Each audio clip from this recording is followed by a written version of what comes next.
Good day, everybody. In this video, I'll explain how we can select the most appropriate open excavation method, and then we can see how we can also estimate how easy it will be to dig weathered rocks.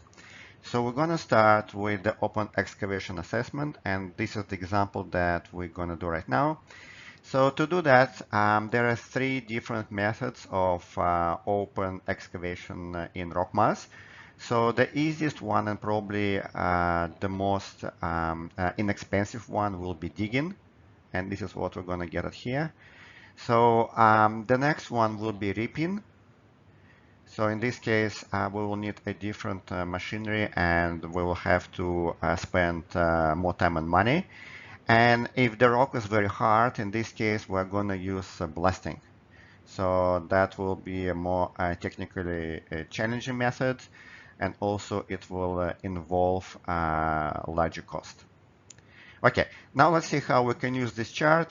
This chart is based on the strength of the rock. Here we have point load index in MPa, and here on this axis we have spacing, so discontinuity spacing index in meters. Okay, so now let's look at the example. Here we have weathered jointed granite, and it has an average unconfined compressive strength of 60 MPa. I'm going to write it down here. UCS, it's 60 MPa.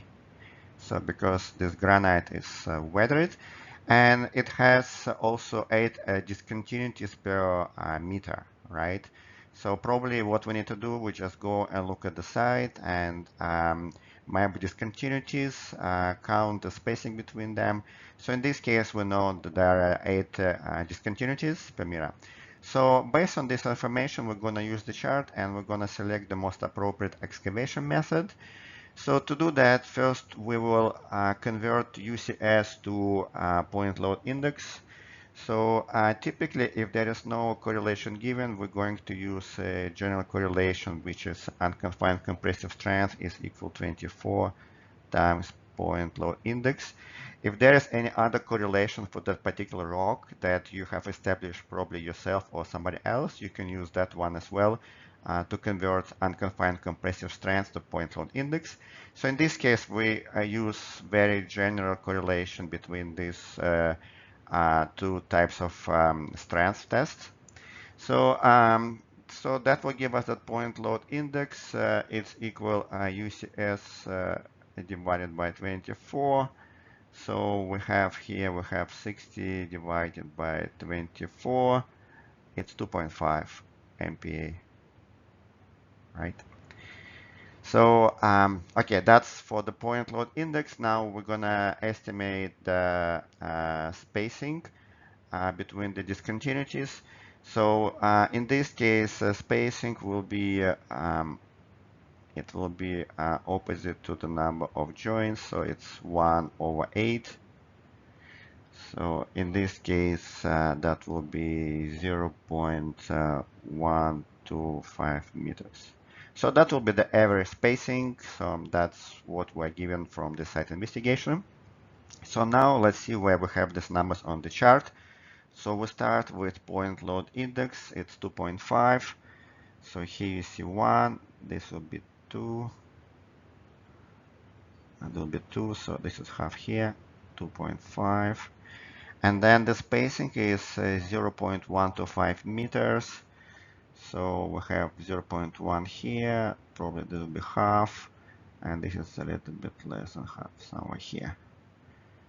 So the point it's over here. So we see that this point falls in the area which is marked as easy ripping. And this is also gives you some idea what machinery, what equipment to use.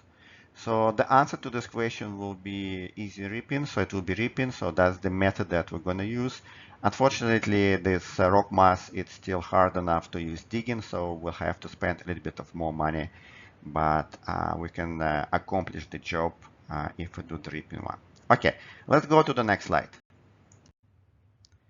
So in this slide, I'm going to explain what is a diggability index. So let's say that the rock mass, it's actually pretty soft with lots of discontinuities, and the strength of rock is not very high.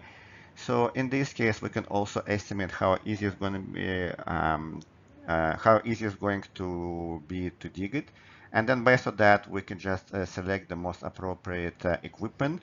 So it's all about equipment cost and the time. So if you do some project management, so you'll need to put it in the project, the cost, what machinery you're going to use. So this is very important. That's why we need to know these values and estimate the class of diggability. So we're going to use this table.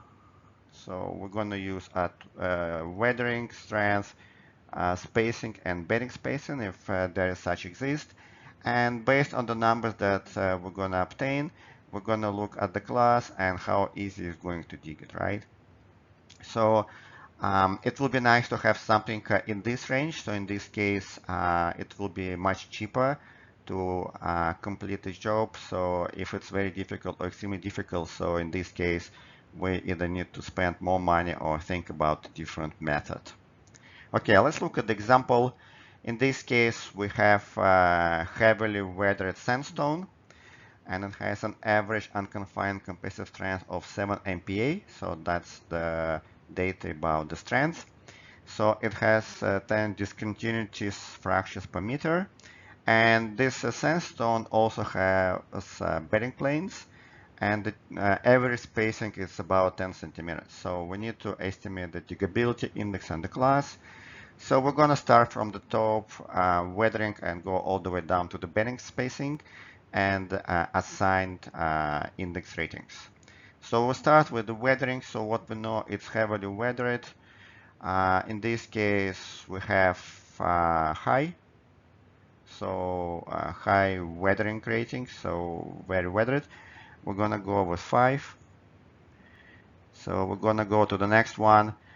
Here we have a strength, so we can either use unconfined compressive strength or point load index. We are given unconfined compressive strength of 7 MPa, so that should be this one, which is less than 20. So in this case, the rating is going to be 0, plus 0. So we're going to go to joint spacing. So joint spacing, again, we need to obtain joint spacing as in the previous slide. What we did is spacing equal 1 divided by the number of joints. So in this case, because we have 10 joints, discontinuities per meter, so we're going to have 1 meter here divided by 10 will be 0.1 meter. So that will be the average spacing. So in this case, it will be less than 0.3. Again, the index will be 5 plus 5. And then next one will be the bedding spacing. So the spacing is given as 10 centimeters, which is 0.1 meter. Right, so in this case, well, we can just probably go with 0.1, 0.3, and that will give us 5, right? So it's right in the boundary. I would probably go with a little bit extra and put 5, not 0 here. So that will give us index of 15. So you see that the index is very low. This is the index. We have less than 40. In this case, the class it's 1. So this means that it's very easy to dig this weathered rock mass. Okay, that's it for this tutorial. I hope you have better understanding about open excavation and diggability index. Have a nice day. Bye.